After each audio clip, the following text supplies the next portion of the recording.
पापा, पापा, कहाँ हो तुम? मम्मी, कोई सा ना दिख रहा, कहाँ गए सब? अरे मम्मी पापा सामने तो आओ, आज तुम्हारा बेटा भज्जी आपको एक नई खुशखबरी देने वाला है। अरे आपकी छाती चौड़ी हो जाएगी ये बात सुनकर। कहाँ हो तुम? बधाई हो बधाई मेरे छोटे भाई। बधाई हो मेरे छोटे भैया, बधाई हो, तू गांव का सरपंच बन गया। कांग्रेचुलेशन। अरे मुझे पहले ही पता था कि मेरा बड़ा भाई गांव का सरपंच जरूर बनेगा। और मोकू का मम्मी पापा ने भी भरोसा तो पे। सही बोल रहा हूं ना मम्मी पापा? अरे खज्जी बेटे बिल्कुल सही बोल रहा है तू। हमें तो पहले ही भरोसा था अपने भज्जी बेटे पर। बहुत अच्छा काम किया है भज्जी बेटा तूने। अरे सरकारी नौकरी ना सही तो गांव का सरपंच तो बन गया तू। ये भी मेरे लिए बहुत खुशी की बात है। पापा यह बात तो मैं मान लूंगा ना कि तुमको और मम्मी को बहुत खुशी हो रही होगी मोको गांव का सरपंच बनते देख। पर यह बड़े भैया की बात में बिल्कुल ही भरोसा ना मोको। यह बात को भरोसा ना मोको कि यह को खुशी है रही होगी मोको गांव का सरपंच बनते देख। यूं तो खामखा की मुस्कान लेके बैठा अपने मुंह पे, यह तो बिल्कुल भी खुशी ना है रही होगी। यूं तो फुकरा होगा अंदर ही अंदर। आ तो खून सूख गया होगा या कोई यह बात सुनकर कि मैं गांव का सरपंच बन गया। ऐसी बात मत कर मेरे छोटे भाई, ऐसी बात न कर। पापा यह बड़े भैया से पूछिए यानी सरपंच की वोट कौन को देगी? अरे भज्जी बेटे तेरे को ही वोट दी होगी तेरे बड़े भाई ने, और किसको वोट देगा? ऐसी बातें क्यों कर रहा है तू? पापा ऐसी बात में या लिया कर रहा हूँ, तुम एक बार यहाँ से पूछो तो सही यानी कौन को वोट देगी, मोको देगी या कहीं और को देगी? पूछो यहाँ से बस एक बार। खज्जी बेटे बता दे भज्जी को तूने किसको वोट डाली थी। बता दे अपने छोटे भाई को, तूने दूध का ही बटन दबाया था ना, दूध पर ही वोट डाली थी ना तूने? वो पापा वो ऐसा हुआ, वो मैं है ना काय को वो मैं ऐसा कर रहा हूँ, साफ साफ बता देना तूने काय पे वोट डाली। वो पापा मैंने बंदूक पर वोट डाली, बंदूक का बटन दबाया मैंने। का? पर भज्जी का वोट चिन्ह तो दूध था। अब पापा तुम भी ऐसी बात कर रहे हो कि भज्जी का वोट दूध हो ना दूध हो, यार पता नहीं मेरी वोट चिन्ह का। इसने जानबूझकर मेरे को वोट नहीं दी थी। अरे ये चाहता ही नहीं था कि मैं गांव का सरपंच बनूं। अभी कुछ टाइम पहले कालिया गांव का सरपंच बन गया तो यूं मेरी खिल्ली उड़ा रहा हो कि सही हुआ तू खामखा के खड़ा हुआ गांव बारे पहली पता ही कैसे नहीं ऐसा ऐसा करना होता ही। अरे पापा ये तो जले पर नमक छिड़क रहा था, नमक। है रे इतनी दुश्मनी है तुमको अपने छोटे भाई से? इतना फुकता है तू अपने छोटे भाई से? यही संस्कार दिया था मैंने तुझको, इसलिए पढ़ा लिखाया था कि तू मैंने जो अपने छोटे भाई का ही दुश्मन बन जाए।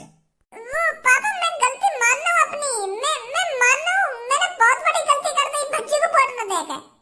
या बात को पछतावा तुम लोग को तभी है तो मैंने या तो माफी न मांगी फिर। पर मैं पापा अंदर ही अंदर दुआ कर रहा था, मुझे पछतावा हो रहा था कि मैंने भज्जी को वोट नहीं देकर बहुत बड़ी गलती करी है।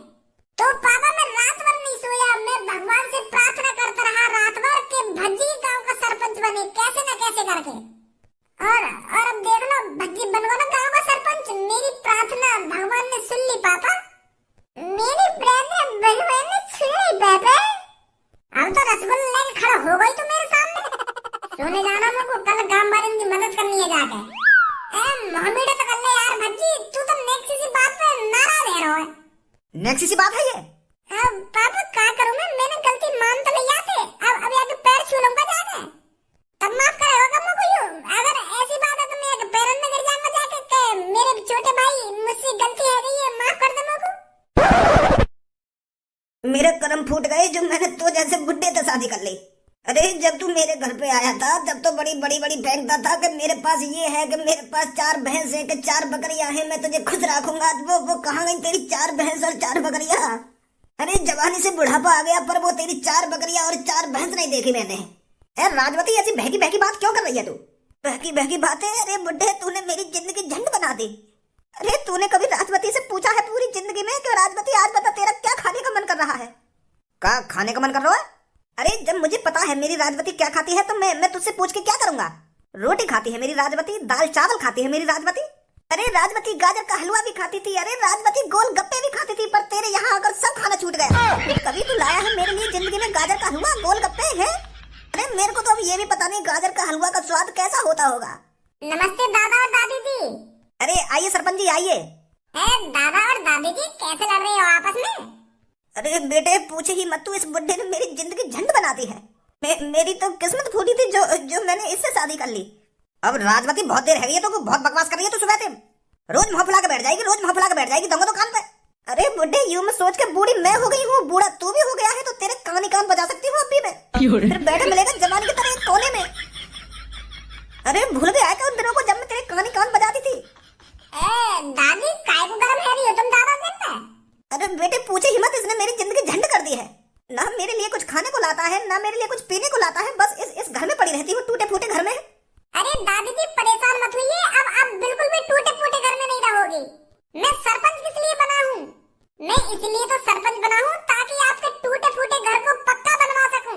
बताओ दादी जी क्या समस्या है तुम्हारी? हम वो समस्या लिखेंगे, फिर वो समस्या दूर करेंगे जल्दी से जल्दी।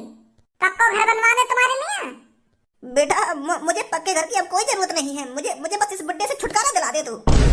मैं तेरा ये एहसान जिंदगी भर नहीं भूलूंगी बेटे। बस इस बुड्ढे को मेरे से दूर कर दे तू। मेरा तलाक करा दे इससे। दादी जी कैसी बात कर रही है तुम दादा जिन से तलाक लेना चाह रही हो, और वो भी या उम्र में? अरे तुम चिंता मत करो, मैं तुम्हारे लिए एक आलीशान घर बनवाऊंगा, पक्का लेंटर वाला घर बनवाऊंगा तुम्हारे लिए मैं। तुम्हारे मुंह ये बूढ़ी उम्र में ये तलाक वाली बात अच्छी न लग रही? अरे बेटे तू गांव का सरपंच है ना? हाँ। तो तू गांव वालों की समस्या दूर करने के लिए गांव का सरपंच बना है ना बेटा? हाँ। तो बेटा मेरी समस्या ये बुड्ढा है, इसे दूर कर दे मेरे से। मुझे तलाक चाहिए इससे।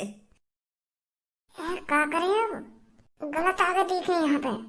चलो दादी जी हम ये तुम्हारी समस्या दूर करेंगे। मैं लिख लेता हूँ अपनी डायरी में। ओए कौन है ऐसा लगाऊंगा हमारे घर के मामले में मत पड़े तू। अरे मेरी बुढ़िया का तो दिमाग सटी आगो बुढ़ापे में। मैं ये समस्या तुम्हारी डायरी में लिख लेता हूँ। तू मेरा तलाक कराएगा इस बुढ़िया से?